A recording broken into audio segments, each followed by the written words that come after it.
Hello all, a Knife's Tale here, bringing you another knife review, and today, if you can't tell, we're looking at the Flytanium Arcade, which is right here. Knife comes with a second set of inlays in G10, they're textured, pouch, sticker, etc, etc, etc. Pretty normal knife stuff.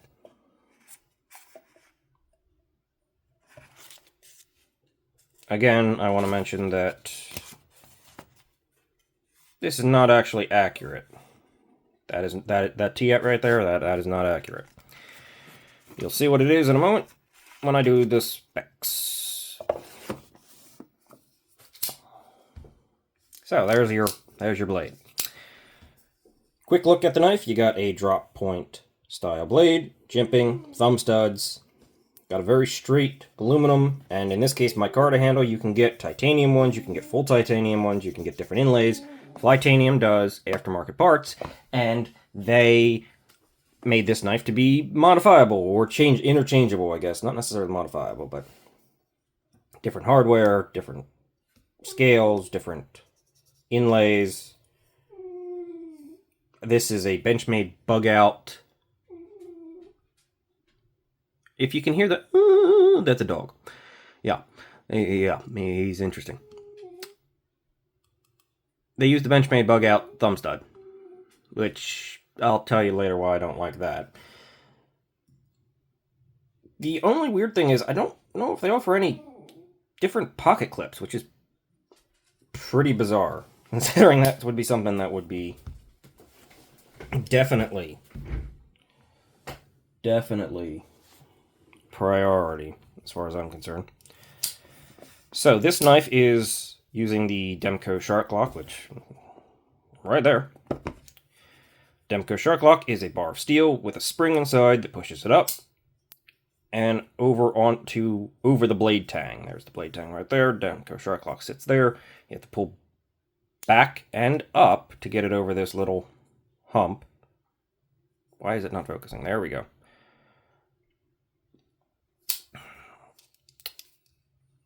And in the open position, it's got to get over this hump to sort of act as the detent.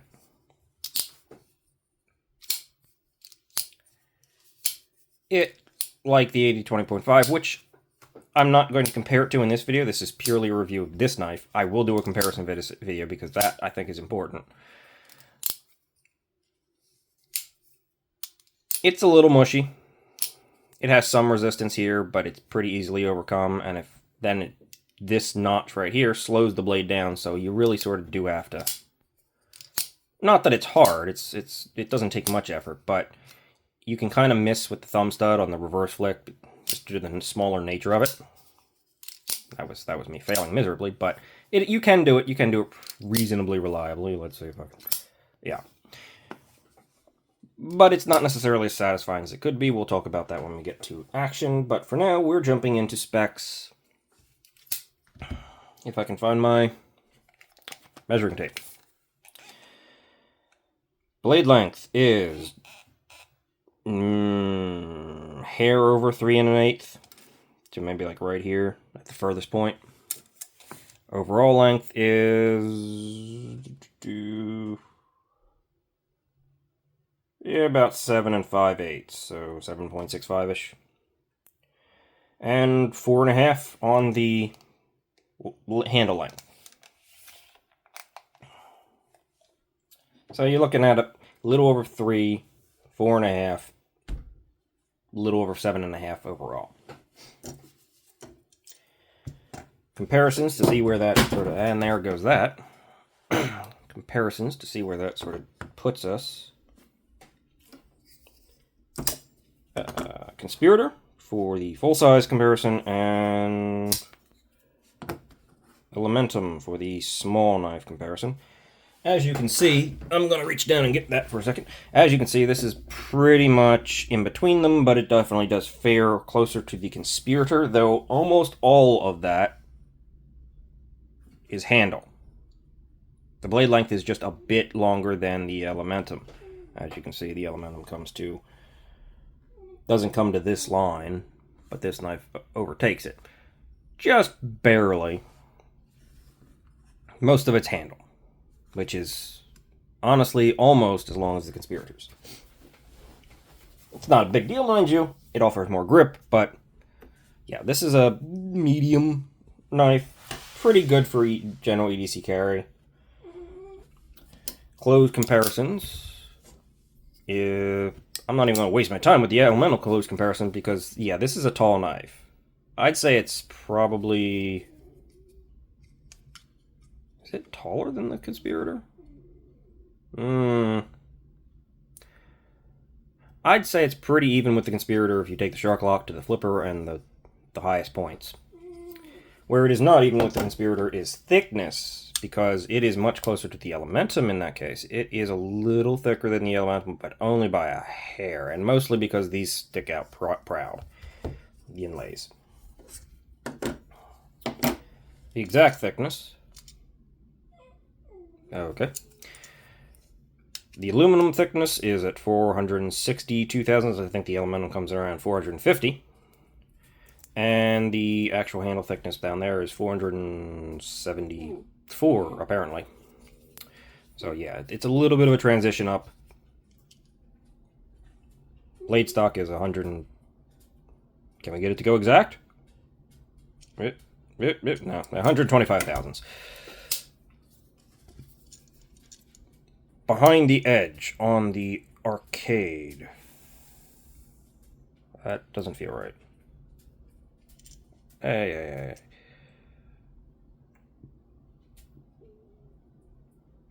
No. 20 thousandths, approximately. Yeah.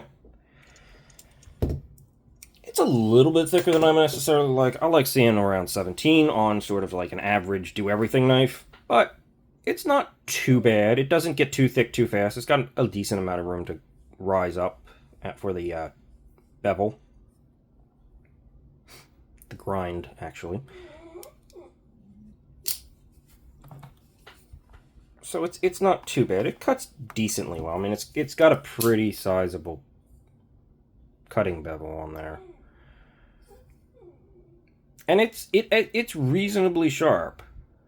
Like, it's decently sharp. It's held the edge pretty well. I have used it if you haven't noticed. 3.5 ounces, basically, so not an ounce an inch, but no one's going to be complaining about that, I don't think, unless you're really adhering completely to where the heck did that other thing that just dropped go? There it is. Okay. I stuck this in there preemptively because, as I said, the sheet says T8, but this is a T10. Funny enough, T8 does actually work, but yeah, I'd definitely call this a T10 pivot. Everything else is T6, which I do not like. I don't know why they decided to go with that. They did.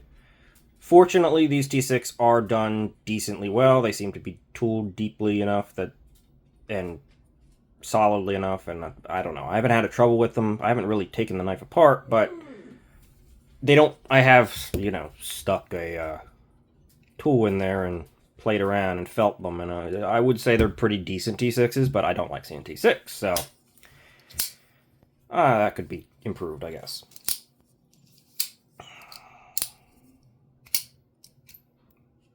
I just hit the thumb stud there.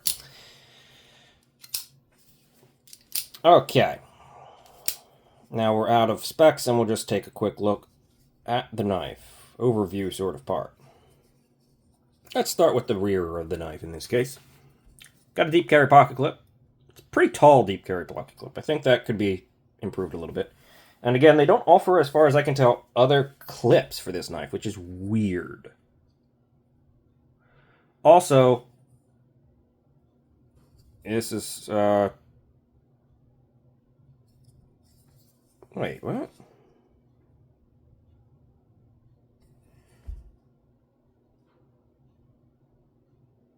Okay, this is interesting. I just noticed this. As you can see, this is not a reversible clip. No holes there. Super ambidextrous knife. I mean, the locking system is completely ambidextrous. So, lefties are out for this knife? Maybe. But, let's see if we can see in there. You see that little notch right, that little light right there? That's the end of the one screw for the pocket clip, and then the other screw for the pocket clip, I believe... You know what? I'm just taking off this doggone scale. Let's find out together, because I'm curious now. And we'll also get to see how these T8s hold up, or T6s hold up. Oh, they're in there pretty deep.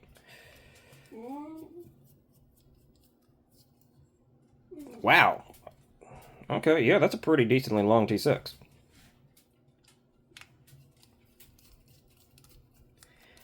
Let's just do this real fast so I can see what exactly is going on in here, because I'm confused.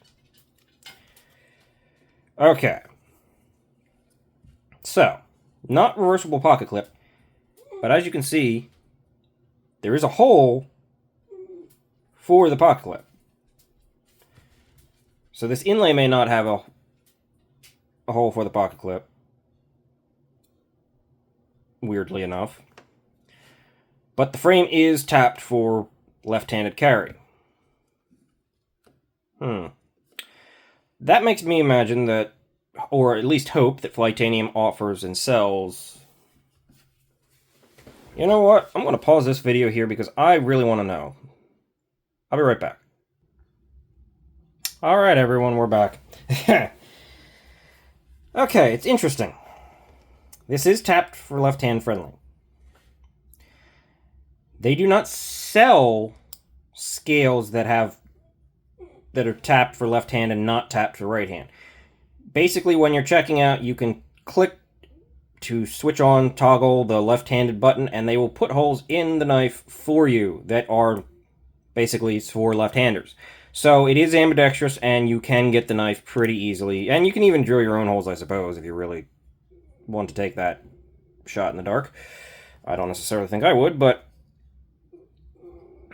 you can do that. And so, yes, the knife is left-hand friendly and ambidextrous. It just doesn't come that way unless you order it that way.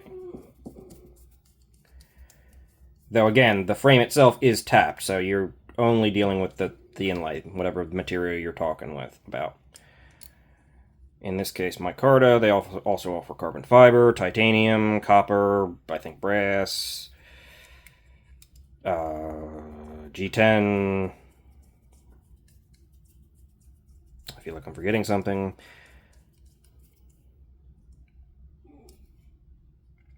And yeah, these T6 screws seem to be pretty solid. There was no even hint of stripping, but again, I'd like to see T8s. So yeah, it is left-hand friendly. You just have to make sure you're selecting that when you check out. So that's important to remember if you're left-handed. There's a little stick there. Okay. I don't know why that was there.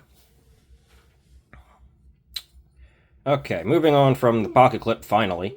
And they do offer a titanium clip, but they don't seem to offer a different style clip, which is kind of strange. We have... not a backspacer. What the heck are you doing, dog? We have a... I'm going to have to stop this video again, Jesus. Oh, we have a standoff, big, chunky standoffs. Lanyard hole, which is unnecessarily large. Honestly, I kind of prefer it to be about half that. If you're going to put it there, that's more than enough. More than most knives give you. We have a very, very neutral grip. And, I mean, spoiler alert, this is one of the ways this thing differs from the AD 20.5.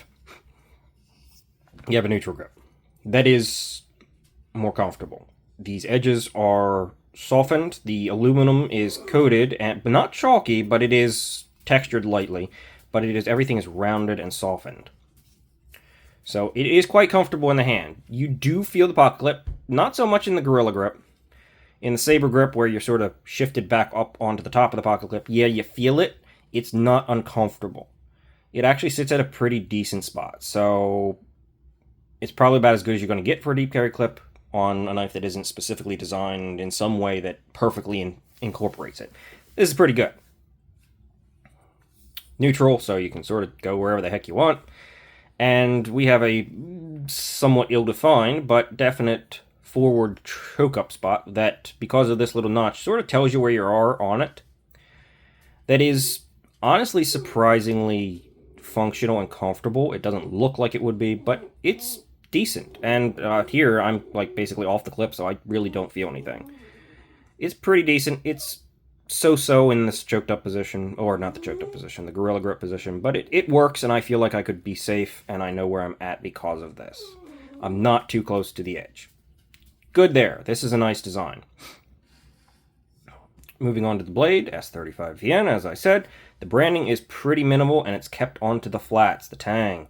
I like seeing that. I don't like seeing printing on the bevel itself, the primary, not the cutting bevel, but the primary bevel. I don't like seeing that, and so many knives do it. And they're pretty small. I don't know why it says Flytanium and has their logo, but whatever, I guess. The jimping is pretty aggressive, but it's knocked down just enough that it's not super uncomfortable. I wouldn't necessarily want to be laying down on it all day. As you can see, it is pretty aggressive, but it definitely provides grip, and it's not bad. Good for gloves, I imagine. Yeah. It's not bad. It's comfortable. It's reasonable. Back here, you're sort of just kind of sitting on this thing, using this jimping as your indexing point. So, yeah, that all works out pretty well. Moving on to the blade. And here's where we do run into a few issues. First of all, as you can see, the plunge grind is almost basically terminating at the edge of the blade. I'd like to see that back basically just drop straight down. That could definitely be done better. Another thing that could be done better is the general grind of the blade. Both the primary and cutting bevel seems to be inconsistent. This is, if you've been following along, maybe if you haven't, but this is the second one of these knives I've gotten. I sent the first one back because there were some issues. First of all, the lock itself was like scraping. It felt weird and pretty bad. This one does not have that issue. But this one does still have grind issues. As you can see, there's that lighter point. It's that line that goes sort of up. Here, let's see if we can get it in there real good. There it is. You see that? It looks like it maybe was hit on the belt, or oh, you knocked the camera. Hit on the belt or something as the blade was like taken away or something. I don't know what that is. But again, the plunge grind is coming a little too close. We've got that little screwiness. This one, fortunately, does not suffer from the issue that the other one did, where the grinds were very uneven from side to side. And the other one had a smile started. It was like up there. So, but this line makes me think it was still hit. So I'm thinking whoever is doing the grinding there is a little inconsistent on finishing the back end of the blade. They tend to push in or something. I don't know. The other blade issue is that it is not ground straight. And you can kind of see it. You can see that this, looking not at this wedge, but the darker lower part of this wedge, is not as deep as it is on this side. The blade goes this way. This knife is not centered. The blade is very much so favoring the clip side. And honestly, I don't even know where to start on centering one of these knives, but I honestly don't think it's that far off. The blade is that far off center. It is just slightly off center. If you look at the rest of the blade, it seats reasonably well. It's just the grind of this thing that's throwing it, kicking it off. Or predominantly the grind. The other one had that same exact issue. So the overall quality and finish on, well, no, not the finish. The finish is nice. The finish is pretty decent. It's a tumble. It's really kind of soft and smooth. It looks good. Good reflectivity. I like the finish of the blade, but the actual QC of the end quality and consistency of the execution on the blade itself is lacking. I'm willing to say that now with having two of them. And funny enough, this is made in Taiwan, and based on the way this is done and the execution of the blade I'm thinking it's probably done in the same, or parts of it are done in the same shop that does the 80-20.5 in Taiwan. They feel very similar. There are a few notable differences, which we'll get into when we do the comparison video, but just the way the jimping's done, the way the whole execution on the bar is done, the finish, it feels very similar. And the 80-20.5, my 80-20.5 is off to the same side in the same exact way, and I don't know. I just kind of think that they're from the same place.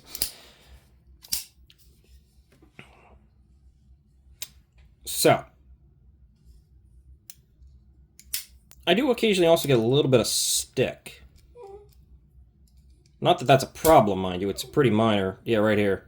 A little tiny. Yeah. Occasionally it wants to stick. Though that may be... does look like I have a little bit of goo on the lock face. So that may be me.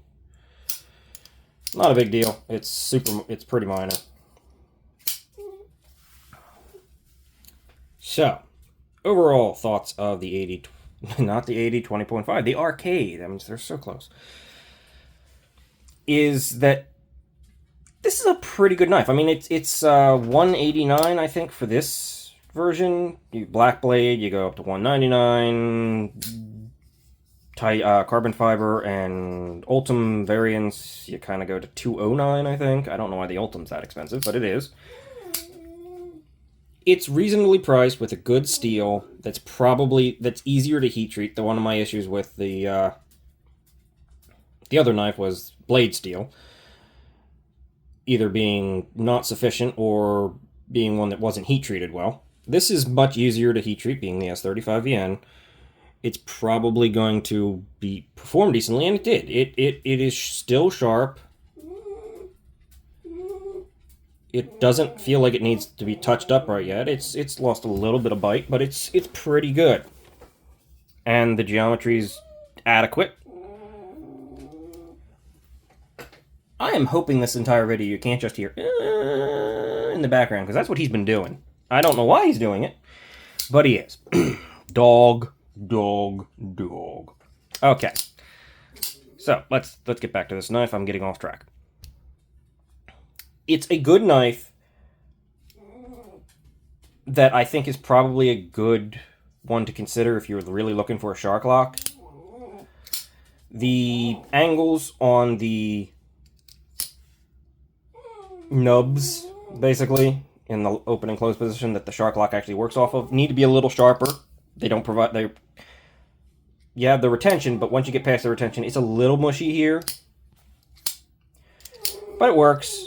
Thumb studs, I wouldn't mind seeing being a little bit bigger, because you can slip off them, but you can also get used to them and be perfectly fine out from underneath the camera. I would like to see maybe a fuller put into the blade right above the where the grind starts.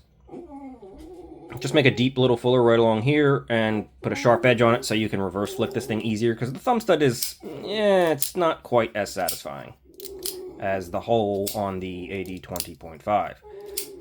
But it works.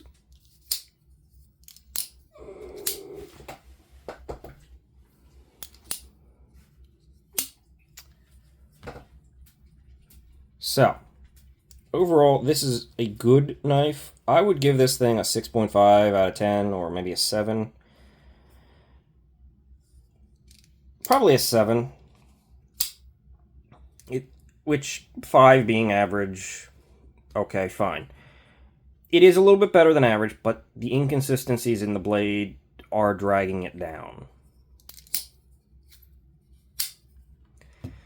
So, it is one to consider if you're thinking shark lock, but still, overall, while the locking mechanism is fun and interesting, I don't think it's by itself compelling enough to drive you to just get one of these knives. I mean, I'm looking at... Okay. There's my magnets.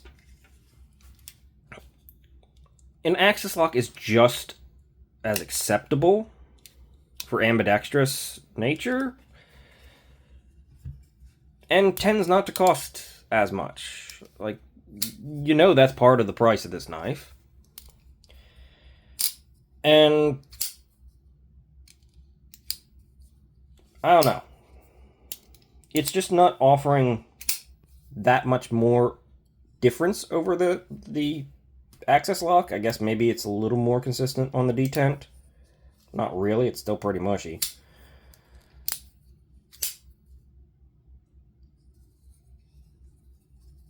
I like the knife. I like that it exists. I think it is reasonably well designed.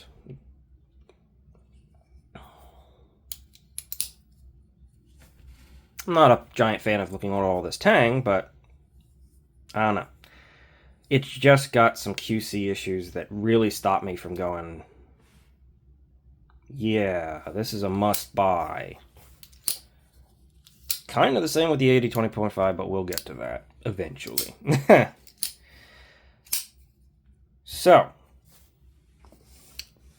I don't know if I should put this in my most recommended, in my recommendable playlist.